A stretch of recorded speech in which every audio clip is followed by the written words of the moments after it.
प्रशांत किशोर ने बिहार में मेहनत की है और ठीक ठाक मेहनत की है। उनका रोल था फोटो में आने का, उन्होंने अपना रोल अदा कर दिया।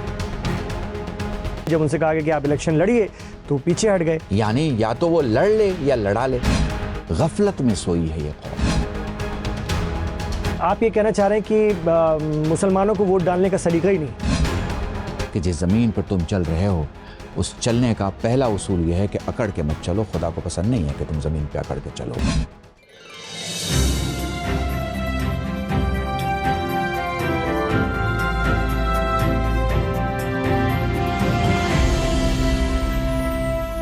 आप एक आलिम दीन हैं, इसलिए मैं बार बार कह रहा हूं क्योंकि दोनों तरह से, और एक समाज को जागरूक करने में भी अहम भूमिका निभा रहे हैं और ये बड़ी बात है, इसमें सर्व समाज शामिल है। लेकिन फिर भी मैं आना चाहूँगा, चूँकि आप एक इस्लामिक आलिम दीन हैं, तो मुस्लिम सियासत आगे देखिए, अभी बिहार के इलेक्शन ख़त्म हुए, 2027 में उत्तर प्रदेश के चुनाव हैं, आगे अभी बंगाल के चुनाव हैं। इसके बाद मुस्लिम सियासत को हम अभी फ़िलहाल किस तरह से देखें? और आप चूँकि लोगों के बीच रहते हैं, लगातार लोगों के बीच जा रहे हैं, बात कर रहे हैं, आपको क्या लग रहा है, क्या उस तरह से ऑर्गेनाइज करने की जो कोशिश हो रही वो नाकाम रही, या होनी चाहिए, या ध्रुवीकरण नहीं होना चाहिए? कैसे देखा जाए इसको? अच्छा देखिए, मैं इसको बहुत आसानी से जवाब देता हूँ। जब कहीं कोई हादसा होता है तो ये देखना चाहिए कि उस हादसे से बेनिफिट किसको हो रहा है। सो जो बेनिफिट होता है उसको देखने के बाद नतीजा आपको समझना बहुत आसान हो जाता है।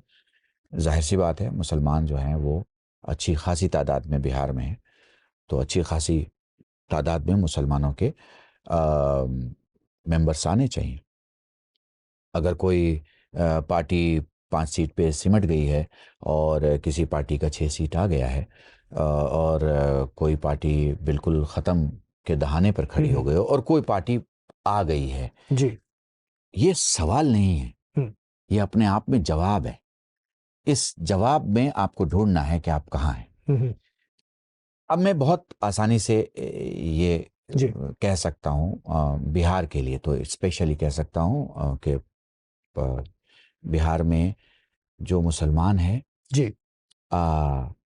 उसको सियासी बेदारी की जरूरत है। वो 3 महीने का एक कोर्स, राजनीतिक जागरूकता, जी 3 महीने का एक कोर्स अगर उलमा अपनी अपनी मस्जिदों में बिठा के समझाएं कि हमारे कुछ सोशल मुद्दे हैं, जैसे जल है, जंगल है, मैं यहाँ जमीन को जमीन कहूंगा, जल है, जंगल है, जमीन है, इनकी कुछ हम पे वाजिबात हैं, हमारी कुछ इन पे जिम्मेदारियां हैं। इसको अगर हम 16 साल के बच्चे को समझाएं, 18 साल के बच्चे को समझाएं, बिल्कुल जैसे हम कुरान समझाते हैं, हदीस समझाते हैं, उन्हीं आयात और उन्हीं रिवायात के जरिए उन्हें बताएं कि जिस ज़मीन पर तुम चल रहे हो उस चलने का पहला उसूल यह है कि अकड़ के मत चलो। खुदा को पसंद नहीं है कि तुम ज़मीन पे अकड़ के चलो। तो ये या तो मोहब्बत में है या तो आपको गुरूर से हटाने के लिए। तो इन दोनों चीज़ों को कौन सिखाएगा, कौन समझाएगा? जिस ज़मीन पे आप अकड़ के नहीं चलें उस ज़मीन पे तो प्यार से ही चलेंगे ना भाई। तो जिस ज़मीन पे आप प्यार से चल रहे हैं उस ज़मीन का ख्याल रखने का हुक्म आपको दिया जा रहा है। तो ज़मीन के ख्याल रखने का काम किसान ही करेगा, आप नहीं करेंगे। इन चीज़ों की जानकारी देना। वोट के लिए मैंने बहुत काम किया है पिछले 20 साल में, वोट अवेयरनेस के लिए काम किया है। जितने करप्शन वाले लोग हैं उनको टिकट्स ना दिया जाए, जितने माफियाज हैं उनको टिकट्स ना दिया जाए, इस तरह के काम किए हैं मैंने। लेकिन मैं ऐसा समझता हूँ मुसलमानों को ग्रास रूट से ये समझने और समझाने की ज़रूरत है, क्योंकि जब 3% के वोट वाले, मैं यहाँ बहुत अलग एंगल से आपसे बात कर रहा हूँ, जब 3% के वोट वाले 18 सीट ला सकते हैं, जब 5% के वोट वाले 24 सीट ला रहे हैं, और जब 10% के अंदर वाले 10% के अंदर वाले 70 सीट ला रहे हैं, 70 सीट, तो फिर 17% के वोट वाले बिखरे हुए कैसे हैं, कहाँ हैं? या तो ये वोट देते नहीं हैं, या इनके वोट का काउंट नहीं होता, या ये वोट जहां देते हैं ऐसी जगह दे देते हैं जिनके पास बैग ही नहीं है, तो इनका वोट जो है वो पूरा बिखर जाता है। सो मुझे समझना ये है कि यहाँ कमी कहाँ हो रही है, और आपको समझाना ये है कि वोट अपने आप में एक बहुत बड़ा अमल है। वोट करना, वोट समझना, किसको वोट कास्ट करना, कौन जो है वो जीतने की हालत में, इस बात को समझना, इन नज़रियों को बिहार में समझने और समझाने की ज़रूरत है। मुझे लगता है पार्टीज इस पे ज़रूर सोचेंगी। आगे भी चूंकि चुनाव है, बंगाल में है, उसके बाद फिर यूपी है 27 में, तो कहीं ना कहीं इसकी भी बेदारी ज़रूरी है। बिल्कुल जी, मतलब आप ये कहना चाह रहे हैं कि मुसलमानों को वोट डालने का सलीका ही नहीं? जी, मैं आप देखिए ना, मैं क्यों किसी एक ऐसे आदमी का जिक्र ना करूं जिसने मेहनत की। प्रशांत ने मेहनत की बिहार। आप भी जानते हैं, मैं भी जानता हूं कि प्रशांत किशोर ने बिहार में मेहनत की है और ठीक ठाक मेहनत की है। उस मेहनत का फल उनको वोट के बदले में मेहनत के बदले में उनको वोट की सूरत में नहीं मिला जी। अब वोट की सूरत में अगर उनको नहीं मिल रहा है तो वजह क्या है? जी। वजह यह है कि वो तस्वीर में आ गए, वो बयान में आ गए, वो मैदान में आ गए। जहन में रखिएगा, मगर वो बॉक्स में नहीं आ पाए। बिल्कुल ठीक बॉक्स बात में है, नहीं आ पाए। ठीक बात है। तो अब यहाँ देखना होगा जो उनका रोल था, वो उनका रोल था स्क्रीन पे आने का, उनका रोल था भाषा में आने का, उनका रोल था फोटो में आने का। उन्होंने अपना रोल अदा कर दिया। उनका रोल था मैदान में चल के आके आपको मुद्दे बताने का। लेकिन बॉक्स में वोट देने का काम उनका नहीं था। जी। वोट देने का जिसका काम था उसने वोट नहीं दिया। और उसकी रीजंस क्या हैं? उस रीजन में जो भी रीजन आप कह दें, एक ही लफ्ज है, गफलत और बेदारी का ना होना। गफलत में सोई है ये कौम। तो उन्होंने तो खुद इलेक्शन नहीं लड़ा। सबसे नेगेटिव बात तो ये हो गई जब उनसे कहा गया कि आप इलेक्शन लड़िए तो पीछे हट गए। पूरा उनके लोगों का और आवाम का भी मॉरल डाउन हो गया कि जब खुद बंदा इलेक्शन ही नहीं लड़ना चाहता तो हम इनके लोगों को चुनकर क्या करेंगे। तो कहीं ना कहीं वो चीज़ आई। ऐसा नहीं है। देखिए क्या होता है कि एक आदमी जो सर्वे सर्वा हो किसी पार्टी का और सारी चीजें वही देख रहा हो, चूंकि तजुर्बा ही उसी को और किसी दूसरे को तजुर्बा है नहीं, तो वो कितने महाज पर रहेगा। यानी या तो वो लड़ ले या लड़ा ले। तो उन्होंने खुदगर्जी नहीं की, उन्होंने लड़ने को पसंद नहीं किया, लड़ाने को पसंद किया। तो अगर वो लड़ा रहे हैं और लोगों को तैयार कर रहे हैं और आगे बढ़ा रहे हैं, तो ये इस नजरिए से देखना सही नहीं।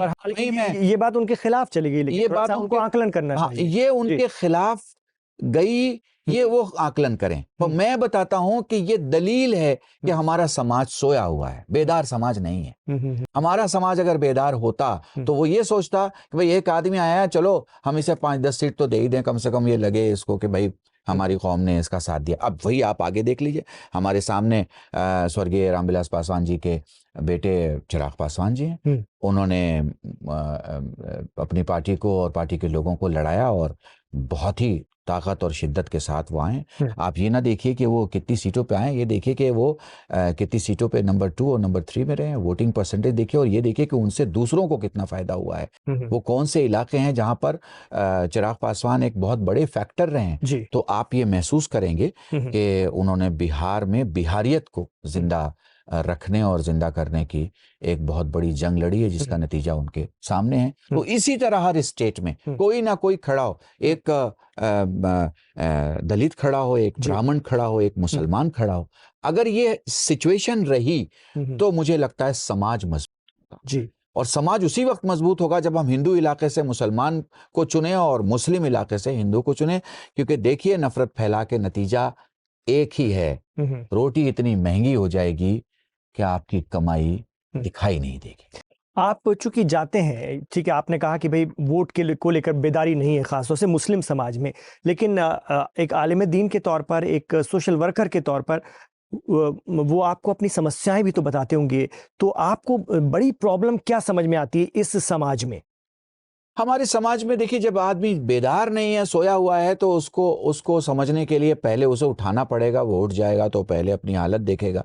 हालत देख के सबसे पहला वो सवाल क्या करता है, सुबह का उठने वाला 3 चीज आपसे मांगता है। नाश्ता मांगेगा, पीने को पानी मांगेगा। अगर वो सिगरेट विगरेट का आदी है तो वो उसके लिए कहेगा भाई मुझे ये सिगरेट चाहिए। तो जो बेसिक एसेंशियल जरूरत है मुसलमान की, वो समझ है। उसके पास समझ ही नहीं है। तो उस समझ को उसे देना है। और वजह ही रही है कि मुस्लिम जितनी अवाम है उसने लीडर बनाने की कोशिश इसलिए नहीं की कि उसे कहीं ना कहीं लगता है कि हम अगर लीडर बना देंगे तो शायद समाज के दो हिस्से हो जाएंगे, इस डर में रहा है। नहीं, आप लीडर बनाएं, मगर लीडर बनाने के साथ साथ आप इतने बैलेंस रहें कि अगर आपके इलाके में हिंदू आबादी ज्यादा है तो आप कोशिश करें कि आप वहां से मुसलमान चेहरा खड़ा करें, और मुसलमान आबादी ज्यादा है तो कोशिश करें कि वहां से हिंदू चेहरा, क्योंकि आप मजहबी नारों से सियासत हिंदुस्तान में नहीं कर सकते जी। आपको मजहबी नारे अगर लगाने हैं तो आप बेशक आपके मजहबी प्रोग्राम हैं, चाहे वो हिंदू हो चाहे मुसलमान हो, मजहबी इदारों में आप मजहबी नारे लगाएं। समाज में आपको नारा लगाना है तो आपको प्यासे इंसान के लिए सपोर्ट का नारा लगाना है, आपको गरीब के लिए उसकी गुर्बत भगाने का, आपको अनपढ़ के लिए उसकी पढ़ाई का, आपको जॉब नहीं है किसी के पास तो उसके लिए जॉब का, अगर गरीब है कोई तो उसकी गरीबी भगाने का, ये नारे आपको लगाने हैं, तब जाके सारा समाज साथ में। लेकिन एक आम परसेप्शन ये है कि मजहबी बात करो, मजहबी रेफरेंस दो तो खासतौर से मुसलमान बड़े खुश होते हैं, बहुत अच्छे से सामने से रिस्पॉन्स आता है।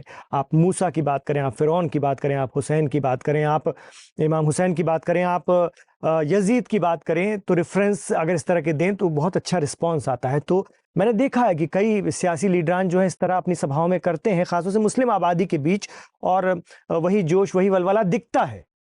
नहीं, ये हमारे हर मजहब में है। आप मजहबी सरदारों के दरमियान चले जाइए, वो वाहे गुरु जी का जब नारा लगाएंगे तो सारे उनके साथ लगाएंगे। बिल्कुल इसी तरह आप हिंदुओं में चले जाइए, चूंकि मैं अपने हिंदू भाइयों में ज्यादा रहता हूं और ज्यादा उनके प्रोग्राम में जाता हूं, तो मुझे पता वहां भी वही जज्बा रहता है। हर हर महादेव का नारा लगता है तो कोई हिंदू चुप नहीं रहता। तो आप जो बात कह रहे थे ना कि नहीं होना चाहिए, ऐसा मुद्दों पे बात होनी चाहिए, तो उसको कैसे जस्टिफाई करेंगे? अभी देखिए, उसके लिए तो जरूरी है कि आप में सियासी पॉलिटिकल अवेयरनेस चाहिए। 5 साल के लिए एक सरकार आई है, आप सरकार से काम ले लीजिए जो आपको लेना है। आप चाहेंगे सरकार दरवाजे पे आके काम करे, ऐसा नहीं हो सकता है, क्योंकि आपकी आबादी बहुत ज्यादा है और हमारे मुल्कों के पास, सिर्फ हिंदुस्तान नहीं पूरी दुनिया के मुल्कों के पास अपने मुल्क की नीड खत्म करने की 20% एफर्ट होती है, यानी 20% की कैपेसिटी होती है। उस 20% में वो 100% डिलीवरी कैसे दे सकता है? इसीलिए वो 5 ईयर लेता है आपसे, जाके 2020 करके आपको जो है वो 5 साल में 100% डिलीवर कर दे। उसमें भी 100% कोई डिलीवर नहीं कर पाता है। 60% भी अगर किसी ने डिलीवर कर दिया है तो उसको एवरेज में अच्छा माना जाता है। तो मैं ये कहता हूं कि आपके मुल्क में जितने मजहब हैं उन सब मजहबों में एक समाज है, उस समाज में दूसरे समाज के लिए कॉमन मिनिमम प्रोग्राम है। जब दो पार्टियां एक साथ एक प्लेटफॉर्म पर, इलेक्शन के पहले अलग अलग और इलेक्शन के बाद कुर्सी के लिए जब एक हो सकती हैं, तो ये 4 या 5 या 10 मजहब वाले मिट्टी के लिए अपनी देश के एक साथ क्यों नहीं जी सकते?